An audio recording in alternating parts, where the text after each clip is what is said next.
Hi everyone, welcome to JR tutorials. I am your friend Rahul Jaiswal. तो दोस्तों कैसे हो आप सभी लोग। उम्मीद करता हूँ आप सभी लोग अच्छे होंगे और आपकी स्टडीज भी बेहतरीन तरीके से चल रही होगी। तो दोस्तों जैसा कि आप जानते हैं कि न्यू बैच चल रहा है हमारा। न्यू बैच में हम आपको साइंस और मैथ्स ये दो सब्जेक्ट के दोबारा से सभी चैप्टर्स को पढ़ा रहे हैं, ठीक है। और अभी तक हम पहुंच चुके हैं 9th स्टैंडर्ड के साइंस सब्जेक्ट की अगर मैं बात करूं तो चैप्टर 8 तक पहुंच चुके हैं। तो सारे चैप्टर्स न्यू बैच के कंटिन्यूस बन रहे हैं। लेकिन एक और चीज बताना चाहता हूं और आपको पता होना चाहिए कि हमारे सारे पहले के लेक्चर वीडियोस जो हमने व्हाइट बोर्ड पे बनाए थे तो उसमें हमने सारा चीज पहले से ही पढ़ा रखा है, चाहे साइंस सब्जेक्ट हो, चाहे मैथ सब्जेक्ट हो, चाहे SST सब्जेक्ट हो, इसके अलावा इंग्लिश के, हिंदी के, मराठी के, राइटिंग स्किल्स, ग्रामर के बहुत सारे टॉपिक्स हमने लेक्चर्स के फॉर्म में बना के रखे हैं, ठीक है।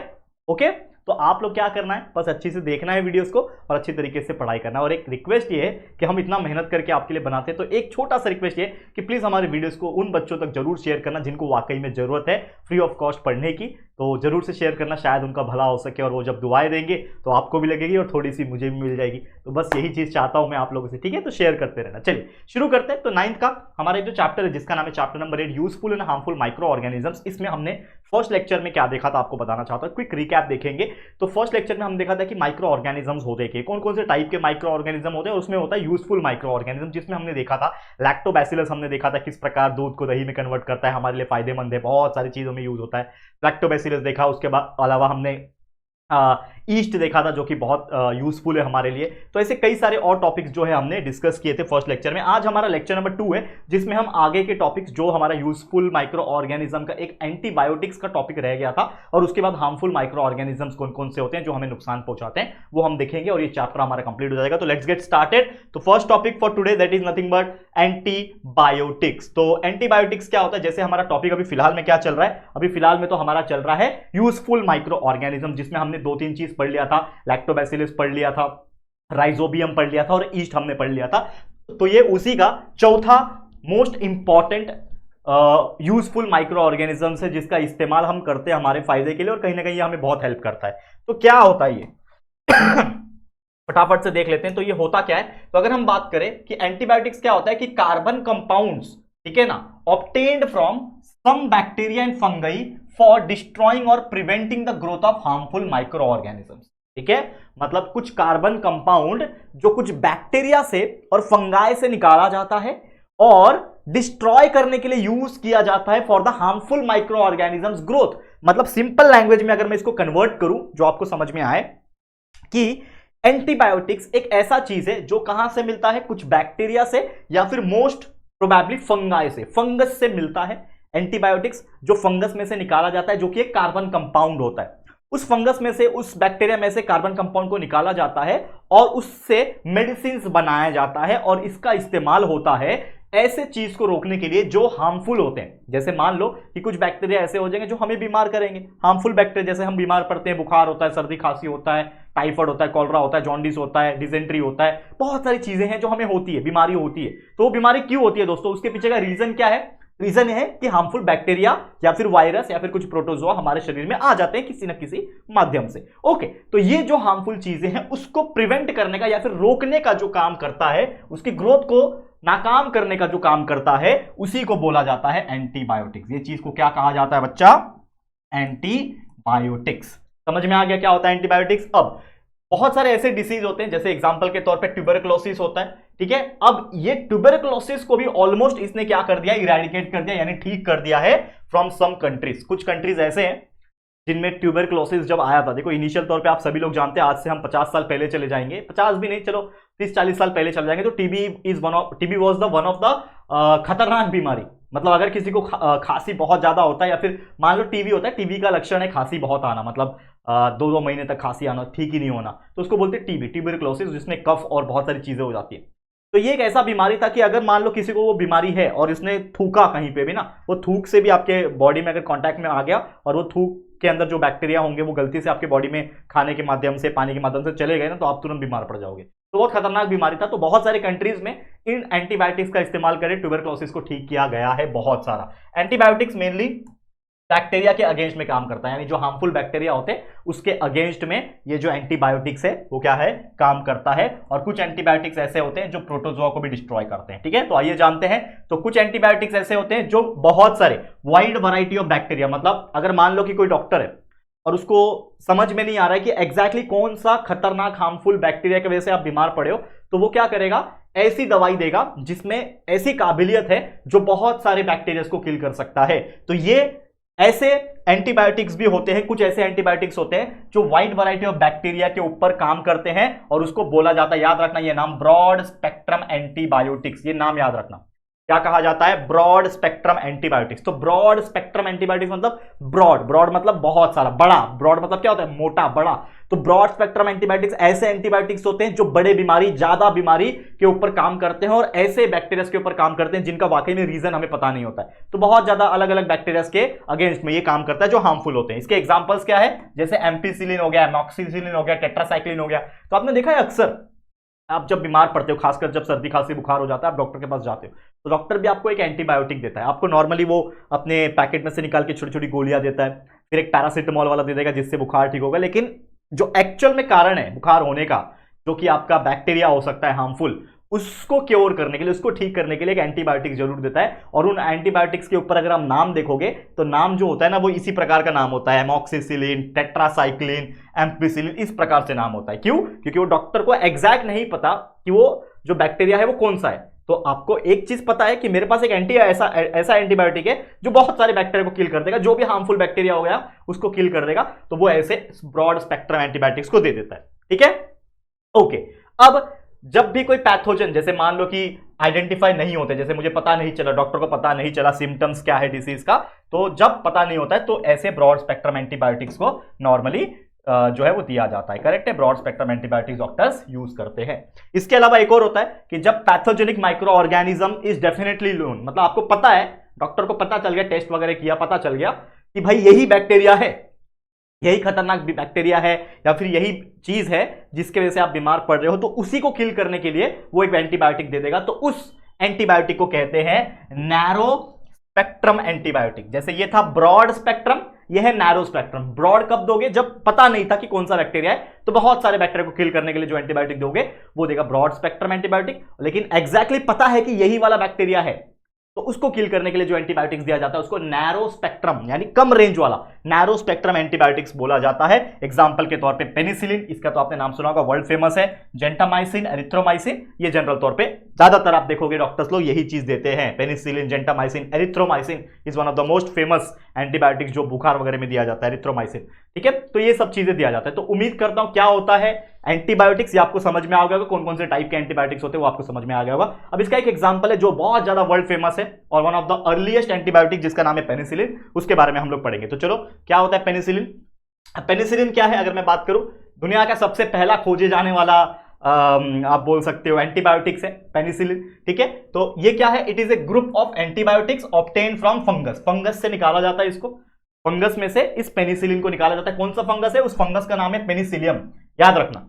ठीक है, पेनिसिलियम नाम का एक फंगस है, उसमें से एंटीबायोटिक पेनिसिलिन निकाला जाता है। याद रखना, नाम पेनिसिलिन है लेकिन फंगस का नाम है पेनिसिलियम, याद रखना। ठीक है, और इसका यूज क्या है, it is use to control the infections ठीक करने के लिए यूज किया जाता है, जो कि बैक्टीरिया की वजह से हो सकता है। जैसे कि एग्जांपल के तौर पे स्टेफिलोकोकाई, क्लोस्ट्रीडिया और स्ट्रेप्टोकोकाई, ये जो नाम है, ठीक है, ये बैक्टीरिया के नाम है, नॉट फंगस के नाम। ये जो बैक्टीरिया होते हैं जो हार्मफुल होते हैं, जिसका नाम है स्टेफिलोकोकाई, क्लोस्ट्रीडिया और स्ट्रेप्टोकोकाई नाम के बैक्टीरिया जो होते हैं, अगर ये है तो इनको ठीक करने के लिए ये वाला पेनिसिलिन नाम का एंटीबायोटिक्स दिया जाता है। एंड ऑल्सो पेनिसिलिन का यूज होता है to treat the bacterial infection. अगर मान लो कि आपके आंखों में, नाक में, कान में या फिर स्किन में कोई इन्फेक्शन है, बैक्टीरियल इन्फेक्शन है, तो उसको ठीक करने के लिए ये पेनिसिलिन नाम का एंटीबायोटिक्स डॉक्टर प्रिस्क्राइब करते हैं। समझ में आ गया पेनिसिलिन? अब एंटीबायोटिक जब भी आप लोगे, ठीक है, डॉक्टर जब भी देगा, आप जब भी लोगे, तो कुछ बातों का आपको बहुत ही ज्यादा ख्याल रखना पड़ेगा। मतलब बहुत ज्यादा जरूरी है ये बात का ख्याल रखना, और स्पेशली मैं आप लोग को बोल रहा हूं एज ए जनरल नॉलेज। ये तो आपको याद तो करना ही है सिलेबस के लिए, एग्जाम्स के लिए, लेकिन आपको जनरल नॉलेज में और जिंदगी भर के लिए चीज याद रखनी है जो मैं बताने जा रहा हूं। क्या है वो चीज? कि जब भी एंटीबायोटिक्स की जिक्र होगी तो हमेशा याद रखना, antibiotic should only be taken when prescribe by doctor. यानी आपको खुद से डॉक्टर नहीं बन जाना। जैसे मान लो कि आप बुखार हो गया, आपको ठीक है, आपको बुखार हो गया और आप क्या करोगे कि मैं चलो घर का कोई दवाई रखा हुआ है, किसी और का रखा हुआ है, अरे उस बंदे ने दवाई खाया था तो मैंने भी खा लेता हूं, चलो ठीक हो जाऊंगा। ऐसा गलती बिल्कुल मत करना। मतलब एंटीबायोटिक सिर्फ तभी आप खा सकते हो जब डॉक्टर ने आपको लिख के दिया था कि अच्छा ये वाला एंटीबायोटिक जाके मेडिकल से खरीद के लाना और खा लेना, और अगर ऐसा होता है तभी आपको खाना है, अदरवाइज एंटीबायोटिक आप खुद से कभी नहीं खाओगे। दूसरा, don't purchase any antibiotic from medical without any prescription. जैसे मान लो कि आपको एक नाम पता है कि ये वाला है, जैसे मैंने अभी पढ़ा दिया आपको कि मान लो कि ये बीमारी हो गया आपको या फिर ये बैक्टीरिया आ गया तो आपको ये वाला एंटीबायोटिक खा लेना है, आप ठीक हो जाओगे, ठीक है ना। जैसे मान लो आपको मैंने बता दिया पेनिसिलिन बैक्टीरिया, एरिथ्रोमाइसिन बता दिया, एमॉक्सिसिलिन बता दिया, ठीक है। अब जाओगे मेडिकल में, अच्छा सर ने तो पढ़ाया था, अच्छा मेरे स्कूल वाले सर ने तो ऐसा बोला था, अच्छा मेरे को ये इसने ऐसा बोला था, अच्छा मेरे बाजू वाले ने ऐसा बोला था। आप जाओगे मेडिकल शॉप में, अंकल मेरे को ये वाला चीज दे दो, भाई साहब मुझे ये वाला चीज दे दो, ये वाला दवाई दे दो, और शायद वो दवाई वाला दे भी देगा, लेकिन आपको क्योर करना है, आपको एक चीज का बात का ध्यान रखना है कि अगर आपके हाथ में जो डॉक्टर का लिखा हुआ पर्ची होता है, मेडिसिन प्रिस्क्रिप्शन जिसको बोला जाता है, क्या बोला जाता है, प्रिस्क्रिप्शन, अगर वो नहीं है तो आपको नहीं खरीदना है बच्चा, क्योंकि उसका साइड इफेक्ट अगर होता है तो बहुत खतरनाक हो सकता है, तो वो बिल्कुल मत करना। यानी कि विदाउट एनी मेडिकल प्रिस्क्रिप्शन आपको एंटीबायोटिक मेडिकल से नहीं खरीदना। इसके अलावा डोंट सजेस्ट अदर, जैसे मैंने बताया कि मेरे को जब बुखार हुआ था तो मैंने एक दवाई खाया, समझ लो एमॉक्सिसिलिन खाया था, एरिथ्रोमाइसिन खाया था, जो भी खाया था, मैं ठीक हो गया। अब कोई मेरा दोस्त है वो बीमार पड़ गया, अरे यार मैं बहुत बीमार हूं, तो मैं क्या बोलूंगा उसको, अरे तू ये वाला दवाई ले, एरिथ्रोमाइसिन मैंने खाया था मैं ठीक हो गया, तू भी ले, तू भी खा ले, ठीक हो जाएगा। तो ऐसा गलती मत करना, क्योंकि हो सकता है कि उसके ऊपर वो दवाई असर ना करे, उल्टा अलग रिएक्शन कर दे।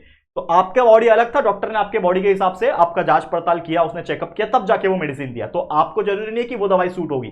तो कहने का मतलब है किसी को सजेस्ट नहीं करना। And last but not the list, complete the course. Usually जब डॉक्टर दवाई देता है तो एक पैकेट देता है, इसमें 8 गोली, 10 गोली, 12 गोली, 15 गोली होती है। तो हम क्या करते हैं, 2 गोली खाते हैं, एक गोली सुबह खाया, एक गोली रात को खाया, और अगले दिन से एकदम फ्रेश महसूस करते हैं, अरे मेरा बुखार तो ठीक हो गया, मस्त, चलो चलते हैं अपने काम पे, अपने पढ़ाई पे, अपने खेल कूद में चलते हैं। और आपने क्या किया, वो 2 दवाई खा के उसको एज इट इज। फिर हो सकता है आपके अंदर जो हार्मफुल बैक्टीरिया है, जो टेम्पररी शायद कम हुए होंगे, मरे होंगे, वो वापस से आ सकते हैं।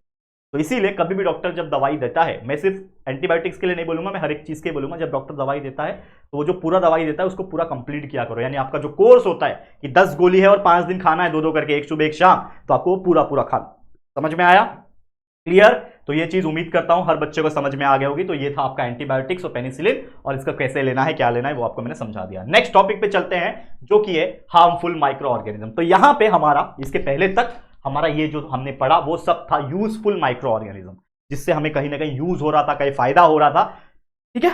अब जो माइक्रो ऑर्गेनिज्म हम पढ़ने जा रहे हैं, इससे हमें नुकसान ही नुकसान है, इसीलिए इसका नाम क्या है, हार्मफुल माइक्रो ऑर्गेनिज्म। तो डेफिनेशन क्या हो जाएगा कि हार्मफुल माइक्रो ऑर्गेनिज्म्स ऐसे माइक्रोस्कोपिक, छोटे छोटे सूक्ष्मदर्शी, जिसको हम लोग बोलते हैं, यानी सिर्फ और सिर्फ माइक्रोस्कोप से देख पाएंगे, ऐसे माइक्रो ऑर्गेनिज्म्स जो होते हैं जो हमें हार्मफुल होते हैं टू द लिविंग बीइंग। अब लिविंग बीइंग में मतलब ह्यूमंस आ गए, एनिमल्स भी आ गए, प्लांट्स भी आ गए। तो अगर वो किसी को ऐसे लिविंग ऑर्गेनिज्म को हार्म करते हैं, उसको बहुत सारी बीमारियां पैदा करते हैं, ठीक है, फूड को खराब करते हैं, और भी बहुत सारी चीजें हैं, तो ऐसे माइक्रो ऑर्गेनिजम्स को कहा जाता है व्हाट, हार्मफुल माइक्रो ऑर्गेनिज्म, खतरनाक माइक्रो ऑर्गेनिज्म, ठीक है। तो ऐसे कौन कौन से होते हैं थोड़ा नजर डालेंगे, सिलेबस पॉइंट ऑफ व्यू नजर डालेंगे, लेकिन वैसे देखा जाए तो दुनिया में ऐसे कम से कम अनगिनत टाइप के माइक्रो ऑर्गेनिजम्स होते हैं, उसकी जिक्र भी थोड़ी सी करेंगे। लेकिन याद रखना exam point of view, fungus, Clostridium, ये 2 चीज आपके सिलेबस में दिया हुआ है, तो इसको हम लोग पढ़ेंगे एक एक करके। तो पहले पढ़ते हैं हम लोग फंगस। तो फंगाई क्या होता है, फंगस, जैसे मैंने थोड़ा स्टार्टिंग में बताया कि फंगस, कुछ ऐसे भी फंगस होते हैं जैसे ईस्ट, मैंने बताया था वो यूजफुल थे। तो हर फंगस खराब होता है क्या, ऐसा नहीं, ज्यादातर फंगस खराब होते हैं, ये बात सच है, लेकिन कुछ फंगस ऐसे भी होते हैं जो यूजफुल होते हैं, जिसका एग्जांपल हमने ईस्ट पढ़ा था। East is one of the good fungus, जिससे बहुत सारी चीजें बनती है, हमारे लिए फायदेमंद है, तो हमने पढ़ा था। तो अब यूजुअली क्या होता है, देखो ध्यान से, microscopic spores of fungus are present in the air. हवा में बहुत सारे ऐसे केसेस देखा गया है, हवा में भी छोटे छोटे फंगस के पोर्स प्रेजेंट है। तो और अक्सर आपने देखा होगा कि आप एक दिन के लिए रोटी बनाओ, जैसे आज मैंने सुबह रोटी बनाया और उसको बाहर एज इट इज छोड़ दिया, और आप 2 दिन के बाद आते हो, वापस कहीं घूमने चले गए थे, 2 दिन के बाद वापस आते हो, वो रोटी के ऊपर ना आप देखोगे तो उसके ऊपर ब्लैक या फिर व्हाइटिश कलर का एक लेयर आ जाता है, दैट चीज इज फंगस। अब वो आया कहां से, भाई हवा में प्रेजेंट है, उसके छोटे छोटे पोर्स जो हमें दिखाई नहीं दे रहे, कहीं ना कहीं प्रेजेंट है, ठीक है, तो वो प्रेजेंट है। तो अगर उसको सफिशिएंट मॉइस्चर मिल जाता है, यानी फंगस का नेचर क्या है, वो हवा में प्रेजेंट है, अगर उसको मॉइस्चर मिल गया, स्पोर्स जर्मिनेट होने लगता है कॉटन फैब्रिक पे, यानी कि कोई कॉटन का चीज है उसके ऊपर हो सकता है, कोहनी के ऊपर, तो आपने देखा है कपड़े के ऊपर भी फंगस लग जाती है, ये नोटिस किया है कि नहीं? कभी कपड़े जो है ना, जैसे मान लो आपने आज कपड़ा पहना था, आपके बॉडी में पूरा पसीना पसीना हो गया था, तो कपड़े पे भी पसीना लगा होगा, आप उसको वैसे हैंगर पे टांग दो, आपके घर में दरवाजे के पीछे हैंगर पे टांगते हो ना, उसको टांग दो और 2-3 दिन के लिए छोड़ देना, देखना व्हाइटिश कलर का लेयर आ जाता है उसके ऊपर, हल्का हल्का कहीं कहीं जहां पे पसीना हुआ रहता है। क्यों? पसीने से उसको मॉइस्चर मिला। तो भाई उसको तो वही चाहिए, भाई मेरे को तो मजे ही मजे, फंगस बोलेगा भाई मेरे को मॉइस्चर मिल गया, अब यहाँ पे मैं ग्रो करूंगा। तो ये चीज होता है वहां पे, इसीलिए हमको कहा जाता है कि कपड़े हमेशा हर दूसरे दिन धोया करो।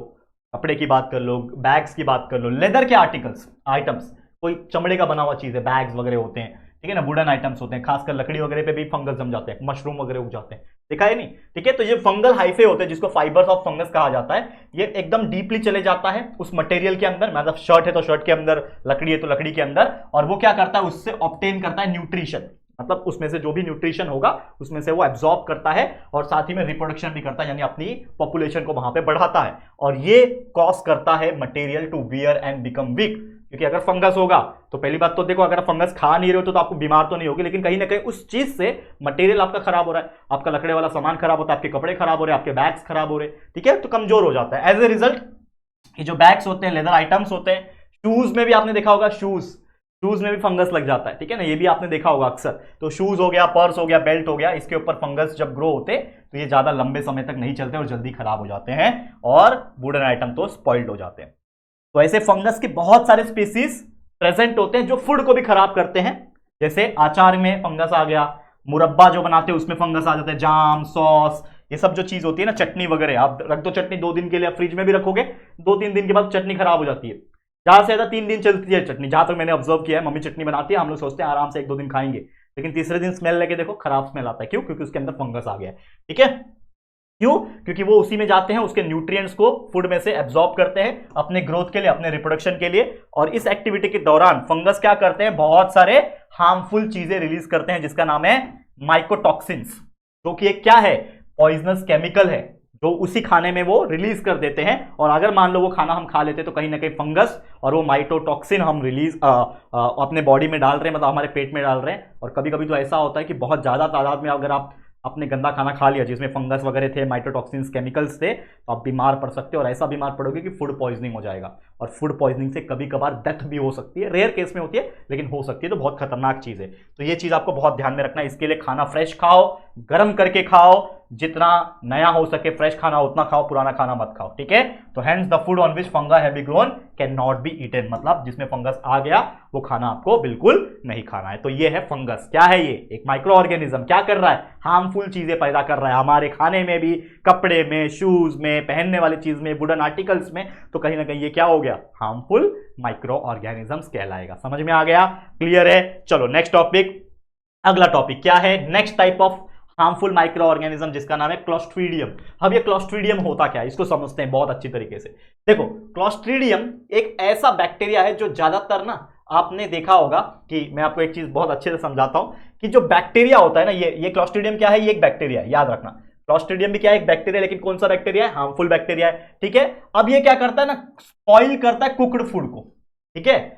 जो बना हुआ खाना होता है ना, अक्सर इसमें जो खाने को खराब करता है, बने हुए खाने को जो खराब करता है, वो वाला बैक्टीरिया का नाम है क्लोस्ट्रीडियम। क्या नाम है? क्लोस्ट्रीडियम नाम का बैक्टीरिया है, हार्मफुल बैक्टीरिया, ठीक है। तो बहुत सारे अलग अलग स्पीसीज होती है, मतलब उसके भी वैरायटी होते हैं। तो out of 100 different species of this bacteria, some are free living. कुछ ऐसे होते हैं जो फ्रीली लिविंग होते हैं, मतलब किसी और के ऊपर डिपेंडेंट नहीं होते, फ्री लिविंग होते हैं, मिट्टी में देखने मिल जाएंगे। कुछ ऐसे होते हैं जो एलिमेंट्री कैनाल में रहते हैं, यानी इन शॉर्ट बताऊं, हमारा पेट है।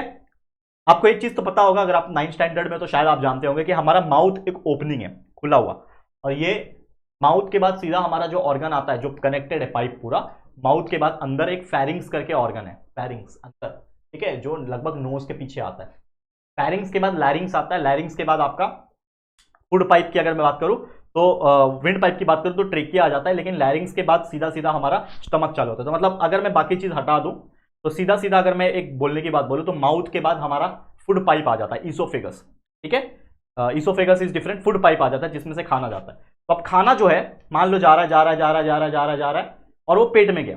पेट के बाद जो खाना है वो कहां जाएगा? स्मॉल इंटेस्टाइन में। स्मॉल से वो लार्ज में जाएगा, और लार्ज इंटेस्टाइन के बाद जो हमारा ओपनिंग है जिसको हम एनस कहते हैं, वहां से हमारा जो वेस्ट प्रोडक्ट होता है वो हम सुबह सुबह रिलीज करते हैं। तो यहां से लेके जो पूरा एक पाइपलाइन है उसको कहा जाता है एलिमेंट्री कैनाल। याद रखना, जो मुंह से लेके पूरा नीचे तक जो ओपनिंग है, यहां से ओपन हो रहा है और एक नीचे से ओपन हो रहा है, करेक्ट है। तो हम यहां से खाना खाते हैं, पचाते हैं, उसके बाद वहां से रिलीज करते हैं। तो ये पूरा जो पाइपलाइन है that is nothing but the alimentary canal. और आपको ये चीज मैं बता दूं कि ये जो क्लॉस्ट्रिडियम नाम का जो बैक्टीरिया है उसके बहुत सारे स्पीसीज है, जैसे मैंने बोला। तो ऐसे बहुत सारे जो स्पीसीज होते हैं कहीं ना कहीं हमारे ह्यूमन बीइंग के भी एलिमेंट्री कैनाल में, यानी कुछ हो सकता है स्टमक में या फिर स्मॉल या फिर लार्ज इंटेस्टाइन में प्रेजेंट होते हैं, ह्यूमन के भी और कुछ दूसरे एनिमल्स के अंदर भी। और ये जो बैक्टीरिया होते हैं ये जनरली क्या होते हैं, रॉड शेप्ड होते हैं। अगर आप सिलेबस में देखोगे तो उसके डायग्राम्स वगैरह मिल जाएंगे, कभी कभार पूछता है डायग्राम एग्जाम में, तो आप उसको वहां से देख लेना, ठीक है। एंड ये क्या करते हैं, produce bottle shape endospores in the adverse condition. ये अपना क्या करते हैं, एंडोस्पोर्स क्रिएट करते हैं, मतलब एक तरीके से स्पोर्स होते हैं वो क्रिएट करते हैं। और वन स्पेशल कैरेक्टरिस्टिक है इस बैक्टीरिया की, ये क्या करता है, is that they can not withstand the normal oxygen level of the air because they grow in air anaerobic condition. मतलब ये ऐसे बैक्टीरिया है जिसको ऑक्सीजन की जरूरत नहीं है, अगर ऑक्सीजन नहीं भी रहेगा तो भी ये जिंदा रह सकते हैं, इसीलिए इसको बहुत खतरनाक माना जाता है। और जैसे मैं आपको एक चीज बता रहा था कि ये क्या करते हैं, कुक्ड फूड को खराब करते हैं। तो अक्सर आपने देखा होगा कम्युनिटी फीस्ट। कम्युनिटी फीस्ट का मतलब क्या होता है कि जब भी आपने देखा होगा कि शादी बारात ये सब फंक्शंस, बर्थडे पार्टी, ऐसे बड़े बड़े लेवल पे खाना बनता है, तो कभी कभी ऐसा भी होता है कि ये जो क्लॉस्ट्रिडियम नाम का बैक्टीरिया है वो किसी ना किसी चीज में प्रेजेंट होगा। तो कभी कभी ऐसा होता है कि बड़े बड़े कम्युनिटी फीस्ट के अंदर ऐसे बैक्टीरियाज जो है वो किसी न किसी माध्यम से पहुंच जाते हैं। हो सकता है आपने 4 किलो कांदा काटा या फिर 10 किलो कांदा काटा, हो सकता है एक कांदा खराब था उसके अंदर ये बैक्टीरिया था, तो वो क्लॉस्ट्रिडियम बैक्टीरिया जो है उसके अंदर फैल सकता है। बहुत ज्यादा खाना है और जिसमें क्लॉस्ट्रिडियम बैक्टीरिया की क्वांटिटी बहुत कम है तो चांसेस कम है, लेकिन फिर भी अगर वो फैल जाएगा तो कहीं ना कहीं वो खाना खाने से बीमार पड़ जाओगे। तो अक्सर आपने सुना होगा बहुत सारे केसेस में, बहुत सारे न्यूज वगैरह में हम कभी कभी सुनते हैं, ज्यादा नहीं होता है कभी कभार होता है, सुनते हैं कि इधर भंडारा था, भंडारा खाने से 10 लोग बीमार हो गए, ठीक है ना, इसका पेट खराब हो गया। आपने भी अक्सर अपने आप को नोटिस किया होगा कि आप कहीं बाहर से खाना खा के आ रहे हो और आपने नोटिस किया कि मेरा पेट दर्द हो रहा है। तो पेट दर्द हो रहा है मतलब कहीं ना कहीं वो फंगस, ये जो बैक्टीरिया है वो कहीं ना कहीं आपको खराब कर रहा है, हार्मफुल चीज कर रहा है, उल्टी हो रही है, लूज मोशन हो गया, ये सब चीज इसके कारण ही होता है। तो ये सब चीज आपको ध्यान रखना है। तो ये क्या कर रहा है, कहीं ना कहीं हार्मफुल चीजें पैदा कर रहा है हमारे लिए, that's why it is considered as harmful bacteria या फिर हार्मफुल माइक्रो ऑर्गेनिज्म।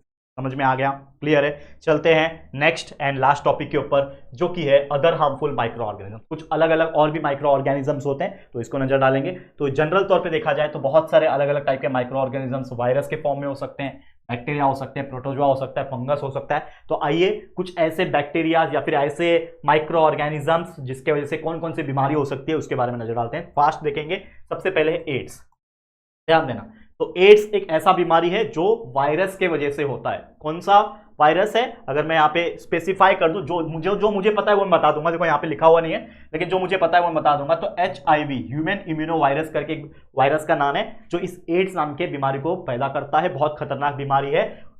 होता कैसे, ब्लड के थ्रू हो सकता है, किसी को हुआ था HIV और किसी ने ब्लड डोनेशन किया तो उसके अंदर चला गया ब्लड डोनेशन, जिसको भी वो ब्लड चढ़ेगा ब्लड जाएगा। कभी कभी रेजर, पहले के जमाने में रेजर नाइट जो दुकान में जाते हैं ना सलून में, तो क्या करते हैं, दाढ़ी बनाते हैं, दाढ़ी में कट लग गया, खून आ गया, उस ब्लेड में खून लग गया, और वही ब्लेड का इस्तेमाल अगर दूसरा आदमी कर रहा है, उसका भी दाढ़ी बना रहा है और उसको भी मान लो उसका ब्लड उसके ब्लड से कांटेक्ट में आ गया तो वो ब्लड के अंदर जो वायरस है वो उसके ब्लड में चला जाएगा और पूरे शरीर में फैल जाएगा। तो पहले के टाइम पे अक्सर ऐसा होता था कि जो नाई होता था, जो सलून वाला होता था, वो एक ब्लेड को ना 2-3 आदमी पे इस्तेमाल करता था। लेकिन आज के डेट में एक रूल बन गया है कि आप कितना भी, वो ब्लेड 10 रुपए का मिलने तो 5 रुपए का मिलने, वैसे ब्लेड सस्ता आता है 2-4 रुपए का मिलता है, लेकिन कितना भी हो, कितना छोटा सा भी दाढ़ी बनाना हो, एक आदमी के ऊपर एक ब्लेड लगेगा और वो ब्लेड लगने के बाद उसको निकाल के फेंकना होगा। इसके लिए अक्सर जैसे हम लोग का दाढ़ी है तो हम लोग कभी कभार सलून जाते हैं तो हमने नोटिस किया है कि जब भी हमारा वो दाढ़ी बनाते हैं तो वो एक ब्लेड का इस्तेमाल करते हैं, उसके बाद वो ब्लेड को फेंक देते हैं। ये चीज़ बहुत इंपॉर्टेंट है। और कैसे फैल सकता है, सीमेन ऑफ द इन्फेक्टेड पर्सन। सीमेन मतलब होता है स्पर्म, मतलब एक ह्यूमन का गैमेट। जैसे आपको पता है एक चीज़, आप बड़े हो गए, अब ये मैं आपको खुल के बता सकता हूँ कि मेल और फीमेल सेक्सुअल रिप्रोडक्शन जब करते हैं, ठीक है, तो मेल का जो ऑर्गन होता है उसमें से स्पर्म निकलता है जो कि सीमेन होता है। तो सीमेन जो होता है, मान लो कि अगर मेरे को HIV है फॉर एग्जाम्पल के तौर पे, और मान लो कि मैंने किसी फीमेल के साथ सेक्सुअल रिप्रोडक्शन में इन्वॉल्व हुआ और मेरा सीमेन उनके अंदर चला गया, तो हो सकता है उनको भी वो बीमारी HIV और एड्स जो है वो हो सकता है। इसके लिए प्रोटेक्टेड करना बहुत ज़्यादा जरूरी हो जाता है। ठीक है ना। तो ये बहुत इंपॉर्टेंट है। मिल्क ऑफ द मदर, से किसी माँ को है और उसका दूध कोई बच्चा पी रहा है तो उसको भी हो सकता है। तो ये सब कुछ बीमारी है और ये जानलेवा बीमारी है, बहुत ही खतरनाक है। लोग बात करने से शर्माते हैं, पता नहीं क्यों। आजकल के डेट में तो मॉडर्नाइजेशन हो गया, लेकिन फिर भी ये बहुत इंपॉर्टेंट चीज है। ठीक है, अब प्रिवेंटिव मेजर क्या है? Safe sexual contact. आपको कभी भी अगर मान लो फ्यूचर में जब भी सेक्सुअल कॉन्टैक्ट करने की जरूरत पड़ जाए तो आपको सेफ सेक्सुअल कॉन्टैक्ट करना है। ठीक है, नीडल्स का इस्तेमाल, हाँ ये भी होता था, सुई। डॉक्टर क्या करता था? इंजेक्शन लगाया, धोया, दूसरा पेशेंट आया उसको भी वही इंजेक्शन लगाया। तो नीडल जो होता है, जो सिरिंज होती है, उसमें भी खून लगता है। तो ये भी रूल बन गया कि एक इंजेक्शन एक ही आदमी को लगेगा, उसके बाद आपको डंप कर देना है, फेंक देना है। इसलिए आजकल सिरिंज सस्ते आते हैं, 20 रुपए के आ जाते हैं। ये इंजेक्शन हो गया, सिरिंज हो गया, ये सब चीज आपको ध्यान में रखना है। इसके अलावा हेपेटाइटिस नाम का एक बीमारी है जो कि अगेन वायरस से होता है। ठीक है, ये क्यों होता है? अगर आप गंदा पानी गंदा खाना खा रहे हो तो इसके वजह से हो रहा है, और इसको रोकने के लिए आपको प्रॉपर साफ सुथरा खाना, क्लीन पानी और प्रॉपर स्टोरेज करना चाहिए। इसके अलावा इन्फ्लुएंजा नाम का बहुत खतरनाक बीमारी है जो वायरस से होता है, और ये अगर किसी भी आप इन्फेक्टेड पर्सन जिसको हुआ है उससे कांटेक्ट में आ जाते हो तो हो जाता है। इसको कैसे प्रिवेंट किया जा सकता है होने से रोकने के लिए? आपको अपना पर्सनल हाइजीन मेंटेन करना है, और जिसको हुआ है आपको पता है इसको हुआ है तो उससे आप दूर रहो, वो ज्यादा बेटर है। फिर नेक्स्ट है मीजल्स एंड चिकन पॉक्स। ये बहुत ज्यादा एक टाइम पे होता था, अब फिर भी कम हो गया है। मीजल्स होते हैं, दाने दाने आ जाते हैं, और चिकन पॉक्स तो आप जानते ही हो पूरा, जिसको हम लोग हमारे हिंदू रिचुअल के हिसाब से क्या बोलते हैं कि माता आ गई है, दाने दाने होता है ना, माता माई आ गई है हम लोग बोलते हैं। ठीक है, तो that is a chicken pox. ठीक है, स्मॉल पॉक्स भी होता है। तो ये वायरस के वजह से होता है, अगर किसी के कॉन्टैक्ट, मतलब जिसको हुआ है उसके कॉन्टैक्ट में आ गए तो आपको ये बीमारी फैल जाएगी। इसका एक ही इलाज है, वैक्सीनेशन लेना पड़ता है, या फिर अगर आप गंदा पानी गंदा ये सब चीज अवॉइड कर दोगे तो जल्दी ठीक हो सकता है। इसके अलावा बर्ड फ्लू, जिसको H7N9 कहा जाता है, स्वाइन फ्लू H1N1, ये दो बहुत खतरनाक बीमारी है जो बहुत फैले थे, वायरस की वजह से होता है। ये क्यों होता है? अगर किसी चिड़िया को इन्फेक्शन हुआ है बर्ड फ्लू, नाम देखो, लोग एक टाइम पे बहुत ज्यादा डर गए थे जब बर्ड फ्लू हुआ था। मुझे याद है हम छोटे थे, 7th 8th में पढ़ रहे होंगे, तो बर्ड फ्लू जब नया नया आया था तो उस टाइम पे चिकन लोग खाते थे, तो चिकन में बहुत फैल गया था, तो लोग ने चिकन खाने छोड़ दिया था। और आपको एक मजे की बात बताता हूँ, आज के रेट में चिकन लगभग 180-200 रुपए किलो बिकता होगा, शायद जो खाता है उनको पता होगा। उस टाइम पे मुझे लगता है 20 रुपए किलो बिकने लगा था, क्योंकि कोई खरीदता ही नहीं था चिकन। मतलब सब इतना डर गए थे कि लोगों ने चिकन खाना छोड़ दिया, क्योंकि चिकन खाने से बर्ड फ्लू बीमारी हो रही थी, कि उसमें इन्फेक्शन फैल गया था, एक टाइम ऐसा था। तो ये इन्फेक्टेड बर्ड्स या फिर इन्फेक्टेड एनिमल्स से कांटेक्ट में आने की वजह से होता है। H1N1 जो स्वाइन फ्लू है वो पिग्स, जो जानवर होते हैं पिग एनिमल, उससे कांटेक्ट में आने से होता है। अब इसका एक ही इलाज है, इलाज मतलब प्रिवेंशन है, नॉट इलाज, इट इज प्रिवेंशन, की पर्सनल हाइजीन मेंटेन, साफ सफाई रखो अपना। कुकड मीट खाओ, अगर आप कोई मीट खा रहे हो तो प्रॉपर पका के एकदम अच्छे से, ताकि वायरस वगैरह जो भी रहेंगे मर जाएंगे। तो ये चीज करना बहुत जरूरी है। ठीक है, और भी क्या क्या बीमारियां हैं देख लेते हैं। निमोनिया ये भी बैक्टीरिया से होता है। ठीक है, हाँ इसके पहले ऊपर डेंगू है, चलो डेंगू पहले पढ़ लेते हैं। डेंगू एक बहुत ही डेंजरस बीमारी, मच्छर काटने की वजह से होता है, लेकिन मच्छर काटने से वायरस फैलता है। वायरस जो है वो मच्छर काटने से फैलता है, इसके लिए मस्कीटो बाइट है उसका। ठीक है, मस्कीटो बाइट से होता है। अब इसका आप एक ही इलाज है कि आपके आसपास साफ सफाई रखो, ताकि मच्छर डेवलप ना हो सके। मच्छर नहीं रहेंगे तो आपको बीमारी नहीं होगी ये वाली। निमोनिया है, बैक्टीरिया की वजह से होता है। ये क्यों होता है? मान लो मुझे बीमारी है निमोनिया, मैंने छींका, एयर ड्रॉपलेट्स छींक से निकले, और वो छींक किसी के, मतलब एयर जो बैक्टीरिया है वो किसी के हवा के माध्यम से उसके अंदर चले गए तो बीमार हो सकता है ड्रॉपलेट की वजह से। वैक्सीनेशन इसका इलाज है, और कांटेक्ट अवॉइड करना है, इन्फेक्टेड पर्सन से डायरेक्ट कांटेक्ट में नहीं आना है। ठीक है, नेक्स्ट है लेप्रेसी।